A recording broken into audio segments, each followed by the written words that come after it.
భగవాన్ నా వైపు చూసి, ఓహో అలాగా, అయితే ఆ పుస్తకం నాకు ఒకసారి ఇస్తే చూసి మళ్ళీ ఇచ్చేస్తాను అన్నారు. నేను నా గదికి వెళ్లి ఆ పుస్తకాన్ని తెచ్చి భగవాన్కి ఇచ్చాను. వెంటనే భగవాను ఎంతో శ్రద్ధతో గ్రంథమును చదవడం మొదలుపెట్టారు. ఒక్క దీపపు వెలుగులో రాత్రి పొద్దుపోయే వరకు అదే పనిగా చదివి ఆ పుస్తకాన్ని చదవడం పూర్తి చేశారు. మర్నాడు నేను హాల్లోకి రాగానే ఆయన ఆ పుస్తకాన్ని గురించి చర్చించడం మొదలుపెట్టారు. ఆ పుస్తకంలో ఉపయోగింపబడిన ఒకానొక పదము నూతనమైనదిగా కనిపిస్తున్నప్పటికీ అది వాస్తవానికి మరొక గ్రంథంలో ఉపయోగింపబడిన ఫలానా పదానికి పర్యాయ పదమే అని వారు అన్నారు. ఆ విధంగా ఆయన శ్రీ అరవిందుల తత్వశాస్త్రాన్ని గురించి చర్చిస్తూ దానిని ఇతర వాటితో పోలుస్తూ సంభాషించారు. కావున భగవాన్ అరవిందుల తత్వ మార్గమును ఇటు మేధోపరంగాను అటు తమ అనుభవ దృష్టాగాను విపులంగా పరిశీలించారన్నమాట. ఒకనాటి సాయంత్రం శ్రీ అరవిందుల బోధల్లోని ముఖ్య ఆకర్షణ శరీరము కూడా అమరమైనదిగా చెయ్యవచ్చును, శరీరాన్ని కూడా చావు లేని దానిగా చెయ్యవచ్చును అని చెప్పడమే, భౌతిక శరీరమును కూడా అమరత్వం సిద్ధింప చేయవచ్చును అని చెప్పడమే అని నేను భగవాన్తో అన్నాను. భగవాన్ దానిపై ఎటు వ్యాఖ్య చెయ్యలేదు. మర్నాడు నేను హాల్లో ప్రవేశించి భగవాన్ చెంతన కూర్చుని ఉండగా భగవాన్ నా వైపు చూసి ఇలా చెప్పడం ప్రారంభించారు. కుంభకోణమునందు ఒక సివివి రావు అనేటువంటి ఒక యోగి ఉండేవారు. ఆయన భౌతిక దేహము యొక్క అమరత్వము అనే సిద్ధాంతాన్ని ప్రకటించారు. ఆయన డాక్టర్ అనీబిసెంట్ కూడా ఆమె దేహమునకు అమరత్వం సిద్ధింప చేసుకోవాలి అంటే తమ వద్దకు రావాల్సి ఉంటుంది అని ఎంతో ధైర్యంగా ప్రకటించారు. ఈ సివివి రావు గారు ఒక యోగిగా ఉండేవారు. ఆయన భౌతిక దేహం యొక్క అమరత్వం, భౌతిక దేహం కూడా చావు లేకుండా ఉండడం దాన్ని ప్రకటించారు. ఆయన డాక్టర్ అనీబిసెంట్ గారు కూడా ఆమె దేహమునకు అమరత్వం సిద్ధింప చేసుకోవాలని మీరు అనుకుంటే మా దగ్గరికి రండి అని ఎంతో ధైర్యంగా ప్రకటించారు. కానీ ఆయన ఆ డాక్టర్ గారు అనీబిసెంట్ గారిని కలుసుకునే అవకాశం వచ్చేలోగానే ఆయన మరణించేశారు. సంక్షిప్తమైన ఈ కథ భగవాన్ అభిప్రాయాన్ని స్పష్టంగా విశదం చేసింది. ఎవ్వరూ కూడా శరీరం మృతి చెందకుండా ఆపలేరు అని. నేను రమణాశ్రమానికి దగ్గరలో స్థిరపడిన కొద్ది రోజులకు ఒకనాడు ఎవరూ హాల్లో లేని సమయంలో నేను భగవాన్ని సమీపించి ఆయనకి శ్రీ అరవిందులు నాకు రాసిన 3వ లేఖను చూపించాను. ఆయన నన్నే ఆ ఉత్తరాన్ని చదువు అన్నారు. నేను అందులో వ్రాయబడిన మీరు కేవలము పాక్షికమైన సాక్షాత్కారం మాత్రమే పొందగల మార్గాన్ని అనుసరించదలిచారు కనుక అన్న మాట చదవగానే మేము ఇక్కడ భౌతికంగా మా దగ్గర ఉంటే మానసికమైన ఆత్మపరమైన మోక్షాన్ని కూడా పొందొచ్చు, సాక్షాత్కారం కూడా పొందొచ్చు మా దగ్గర ఉంటే, కానీ మీరేమో పాక్షికమైన ఆత్మ సాక్షాత్కారాన్ని పొందాలనుకుంటున్నారు, అందుకని రమణుల దగ్గరికి వెళ్ళాలనుకుంటున్నారు. కనుక మేము మిమ్మల్ని వెళ్ళనిస్తున్నాం అన్నారు కదా. అవునమ్మా. కనుక అనే మాట చదవగానే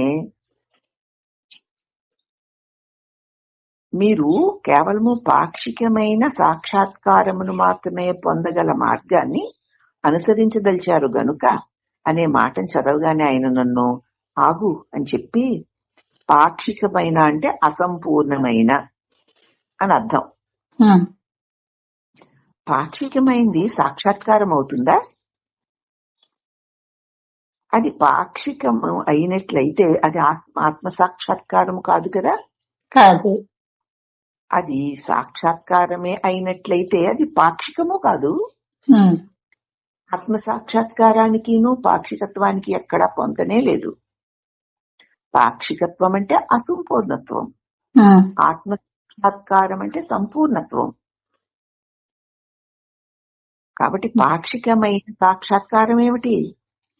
పాక్షికమైంది అంటే అది సాక్షాత్కారం కాదు. పాక్షికమైందే అయితే సాక్షాత్కారం కానే కాదు. అది సాక్షాత్కారమే అయితే అది పాక్షికం కాదు కదా కాదమ్మా. భగవాన్. ఇక ఇదే నా సంశయాలన్నిటినీ నిశ్శేషంగా పటాపంచలు చేసేసింది. నేను భగవాన్తో జరిపిన ఈ చర్చలన్నిటి వల్ల భగవాన్ బోధలతో బాగా పాతుకుపోయాయని చెప్పాలి. ఇలా భగవాన్ దగ్గర నుండి చేసిన చర్చల వల్ల భగవాన్ బోధల్లో బాగా పాతుకుని పోయాను అనిపించింది నాకు. భగవాన్ మార్గం అరవిందుల మార్గం విభేదించి వేరు దిశల్లో సాగిపోయాయో ఆ విషయం మీద నాకు సుస్పష్టమైన అవగాహన కలిగిపోయింది. ఆ భగవాన్ మార్గానికి అరవిందుల మార్గానికి ఎక్కడ తేడా ఉందో నాకు తెలిసిపోయింది. నాలోని సందేహాలనే మేఘాలన్నీ పటాపంచలైపోగానే మనసులోని వ్యాకులతలన్నీ తొలగిపోయి మా చర్చలికి ఆగిపోయాయి. ఇక నా భగవాన్ని ప్రశ్నించి చర్చించవలసిన అవసరం లేకుండా పోయింది. నాకు కూడా సరైన అవగాహన లభించిందని, పునాది పడిందని భగవాన్కి అర్థమైపోయింది. అప్పటి వరకు మా చర్చలు ఏ ప్రయోజనం కొరకు జరిగాయో ఆ ప్రయోజనం ఇక సిద్ధించేసింది. అవి వాటంతట అదే ఆగిపోయాయి.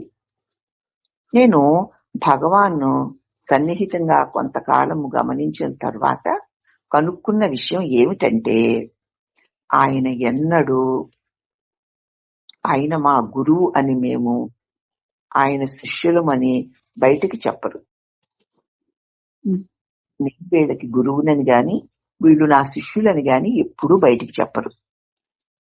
పైపచ్చు కొన్నిసార్లు ఆ మాటలు ఆయన మాటలందుకు విరుద్ధంగా కూడా ఉంటాయి. కానీ ఆయనకి సన్నిహితంగా ఉన్నాం కదా మేము.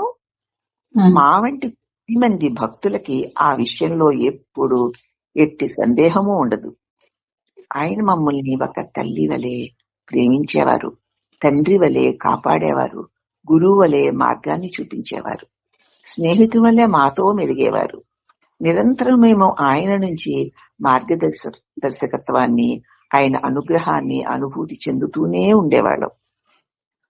అసలు భారతదేశ ఆధ్యాత్మిక చరిత్రలోనే శ్రీ భగవాన్ వంటి దివ్యమైన గుణములు కలిగిన మహాత్ముని 54 సంవత్సరముల పాటు ఒకే ప్రదేశంలో ఉంటూ ఎల్ల వేళలయందు సకల జనులకు అందుబాటులో ఉండిన వారిని ఎక్కడైనా చూడగలమా?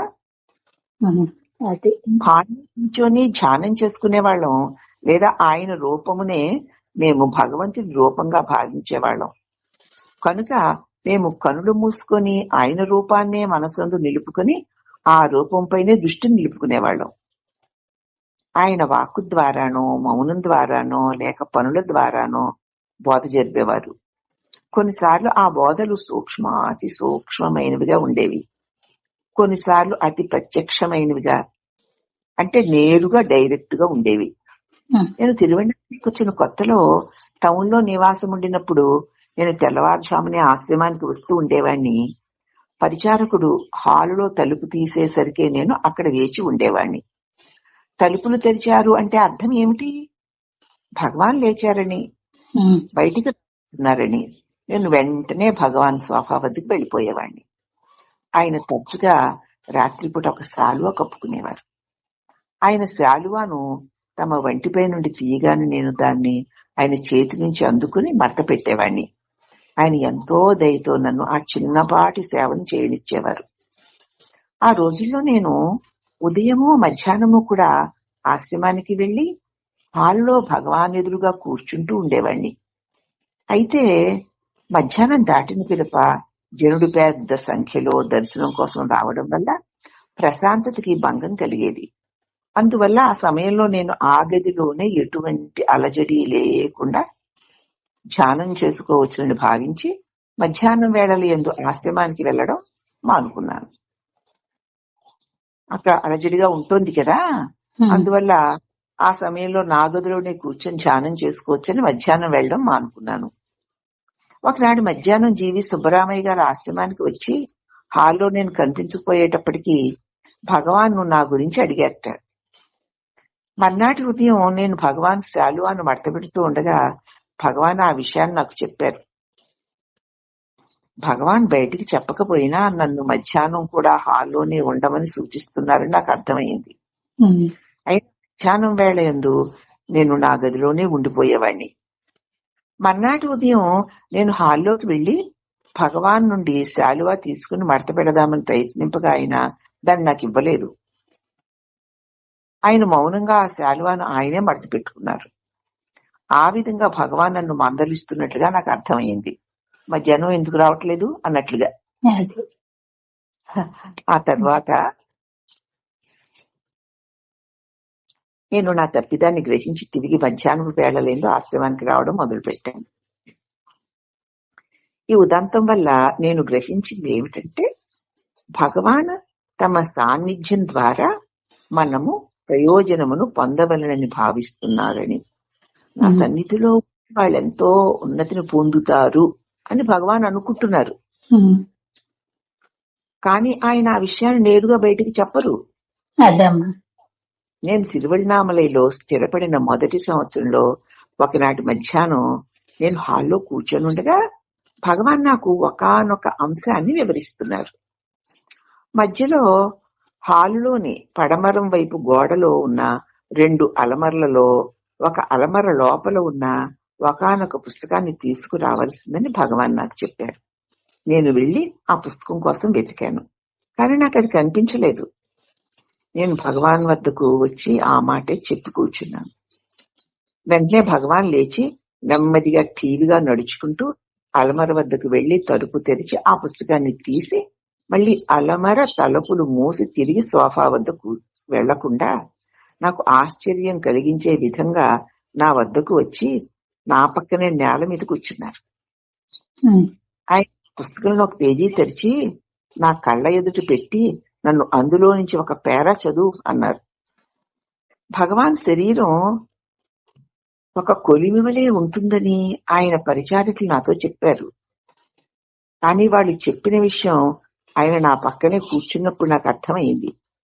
ఒక ఎలక్ట్రిక్ డైనమో నుండి విద్యుత్ శక్తి ఉత్పన్నమైనట్లుగా ఆయన శరీరం నుంచి ఆధ్యాత్మిక శక్తి వెలువడ్డమును నేను పక్కనే కూర్చుండిపోయారు కదా, మరి ఆధ్యాత్మిక శక్తి వెలువడ్డాన్ని నేను అనుభూతి చెందాను. ఆ ఆనంద అనుభూతి నా ఉనికి లోతు లోపలికి నన్ను చొచ్చుకుపోయింది. ఇక భగవాన్ సన్నిధి యొక్క శక్తిని గురించి రేపు చెప్పుకుందామమ్మా. హరి ఓం నమః.